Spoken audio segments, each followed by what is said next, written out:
Le Big Belly. Bon après, tu peux rester sur des tailles comme là. Déjà, ça c'est déjà bien aussi.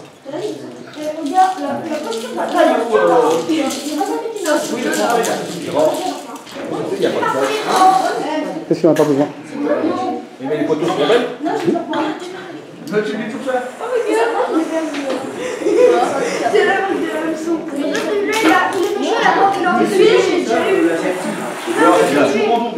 Celui-là, il y en a un qui met. Il aime bien. Il a une collection qui fait. tiens, prends celui-là. Prends celui-là. C'est pas parce qu'il en avait perdu, c'est moi qui l'ai trouvé. Ah, je suis prudent. Celui-là, j'aime bien. Mais là, ça, on l'a pas eu quand même. Oh la vache, on va pas un truc à faire. Ça, tu l'as eu. La part, Bon, c'est la belle, c'est la belle. il y en a un qui fait bien comme ça, c'est l'imitation pour lui. Les leurres comme ça, l'imitation de brochet, ça marche bien. Ce que tu veux savoir un truc, c'est que le brochet, ce qu'il préfère, c'est... Voilà, celui-là. Et pour vous comment est-ce qu'on dit, il adore aussi les perches. Les épines, ça lui fait pas peur. Ce que je disais, c'est que le brochet, on utilise des couleurs brochet, des couleurs perche. Pourquoi? Parce que le brochet, il sait ce qui est bon. Entre une vieille brème et une belle perche, il va apprendre la belle perche. Il a la bonne figure. Voilà. Et le brochet est cannibale. Moi, j'ai un copain, j'étais avec lui. Il pêche, il pique un brochet de 85 cm. On le ramène, on lui ouvre la gueule pour décrocher le leurre, on voit une queue dedans. On a tiré, on ressort un brochet qui faisait 65 cm. Donc un brochet de 85 avait un brochet de 65 dans le ventre. Voilà, et la même taille. Ils ont tous les deux la même taille. Ils sont petits. Hein. Et à la fin, il reste plus qu'un. Le brochet, voilà. Et au début, ils ont la même taille. Ouais. Voilà. Donc ça lui fait pas peur. Il y a des gens, bon moi je le fais pas parce que j'aime pas, ils pêchent avec des leurres de 40 cm de long, des machins comme ça. Il faut aimer, parce que du coup, ça, on dit ça sélectionne. Avec un leurre comme ça, il ne va pas attraper plein de brochets comme ça. Donc lui, quand il va pêcher le brochet, c'est pour chercher le gros. Après, il faut aimer. Après, il faut avoir la canne, le matériel adapté. Et puis, il faut admettre de ne pas attraper beaucoup de poissons. Tandis que si tu prends un leurre, tu vois, un leurre de la taille là, n'importe, peut-être pas celui-là, mais tu prends un leurre comme ça, tu peux attraper plein de brochets, de plein de tailles différentes. Oui, le jet se bouge entre nous. C'est juste Oh, il y en a 40, 45 cm. Non, 200, 300 grammes. Attention, silence. Ouais, faites attention, revenez, parce que ceux-là, ils piquent. Ouais, il a un peu plus gros. C'est bon, on va passer au...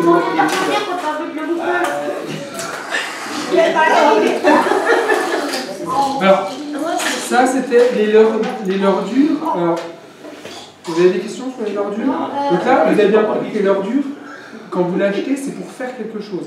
Un leurre dur est fait pour faire un truc. Vous ne pouvez pas, avec un leurre de surface, pêcher au fond. Voilà. Donc ça, c'est ce qui est... Non, tu ne peux pas le tomber. Un leurre dur, tu l'achètes, tu pêches avec comme ça. Bon, après, il y en a qui les bricolent. Donc, allez, la troisième catégorie, c'était quoi? Leurre souple, leurre dur, métallique. Donc métallique, ce que vous connaissez tous, c'est ça. La cuillère. La cuillère. La cuillère, ça c'est une cuillère aussi. La poêle. Encore une là. J'en ai une aussi. Alors ça c'est une cuillère qu'on appelle tournante, parce que quand vous la ramenez, c'est ça qui tourne. Mais il y a aussi des cuillères ondulantes, petites comme ça. Donc celle-là, elle va onduler dans l'eau. Elle va faire comme ça, peut-être. Comme un peu une feuille morte. Un poisson très malade. D'accord? Bon, après, il y en a des petites comme ça, il y en a des grosses aussi, des cuillères ondulantes.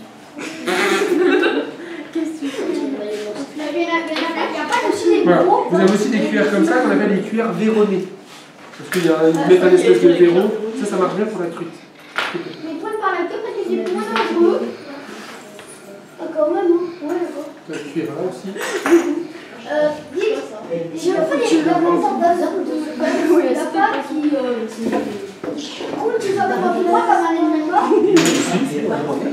Ça fait mal, hein. J'ai failli me planter. On peut faire. Attends, Donc ça, c'est les cuillères, ça vous connaissiez les cuillères. D'accord. Et maintenant, ce qu'il y a de plus en plus, c'est ça. C'est ce qu'on appelle des spinners. C'est des sortes de cuillères, mais un peu plus modernes. Où il y a un corps, d'accord. Et... Lui, il y a une partie... Ça, c'est un air hybride.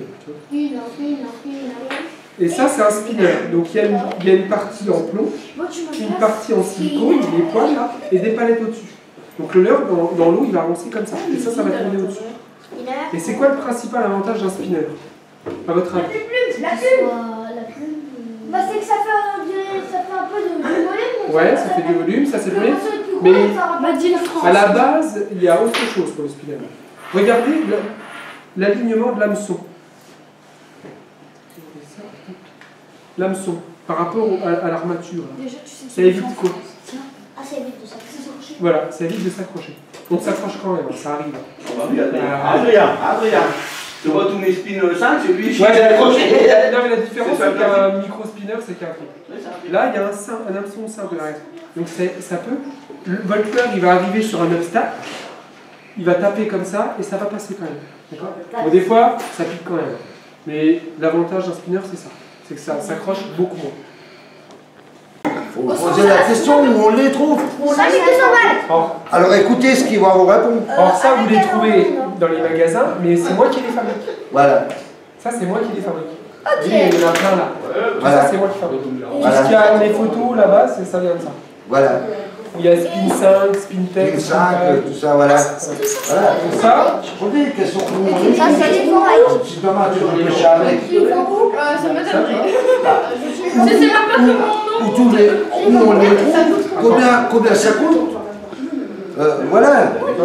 Et ça vient Ah, voilà, faut poser des questions comme ça. C'est ça le but, de poser des questions. alors, ça, vous en trouvez dans le commerce à tous les prix. Mais moi, par exemple, ça, c'est les leurres que je vends entre 10 et 12 euros. Voilà. Ouais, ça va. Ah bah oui, hein. Je ne vais pas les vendre. Ah bah voilà, c'est lui qui les fabrique. C'est Hein. moi qui fabrique, il y a du boulot derrière. Il y a du boulot. Hein. Toi, les soirs, pendant que tu regardes la télé, Toi, quand tu regardes la télé ou que tu es sur les manettes, là, lui il travaille. Voilà. Hein? Oh, le gars. Je fabrique des tout petits comme ça. Voilà. Regarde, si on regarde, je vais vous en déballer un. Il est trop bien celui-là. bah, ouais, j'allais dire, j'ai des 5 là qui sont sortis autrement. Attends, je vais sortir un petit 3. Alors ça, c'est un truc que j'ai commencé à fabriquer. Parce qu'en fait, Écoutez, moi, pour vous expliquer, moi j'aime bien la pêche, comme vous. Mais moi la pêche, il faut que je la vive encore plus. C'est-à-dire que je fabrique, j'ai voulu fabriquer mes leurres. J'ai commencé il y a 3-4 ans à fabriquer des leurres souples, d'accord? Et puis au fur et à mesure, je vais montrer, j'ai 2-3 trucs à vous montrer. Voilà. J'ai commencé par faire ça, des bouts de bois. Hein, d'accord? J'ai commencé à faire ça. Ça, vous reconnaissez pas? Non, C'est le grand, d'accord? D'accord? Le premier que j'ai fait, je crois que c'est celui-là. Il est tout simple. Tu vois, des trucs comme ça. Donc j'ai taillé des bouts de bois. C'est tout bête, hein? C'est taillé, c'est... Alors, après, je récupère des bouts de plastique que je taille. Le but, c'est de donner une forme. Moi aussi, je veux voir. Ensuite, cette forme, vous créez un moule. D'accord? En plâtre. C'est du plâtre. Tout simplement, vous achetez dans un magasin d'étalage. Et ensuite, une fois que vous avez ça, vous achetez du plastique spécial et vous le coulez. Et vous sortez des leurres comme ça. Voilà. Si tu regardes, celui-là, c'est celui-là. Si tu le mets à côté, c'est exactement la même forme, la même taille. Et celui-là, c'est lequel, celui-là? Tiens, c'est celui-là.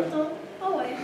Si tu regardes, c'est exactement le même. Ah oui, Celui-là, j'en ai pas d'autres. C'est le même, carrément. Voilà. Vous voyez, parce que regarde, c'est le moule. Celui en c'est bois. un moule. Regarde, le moule, il est là.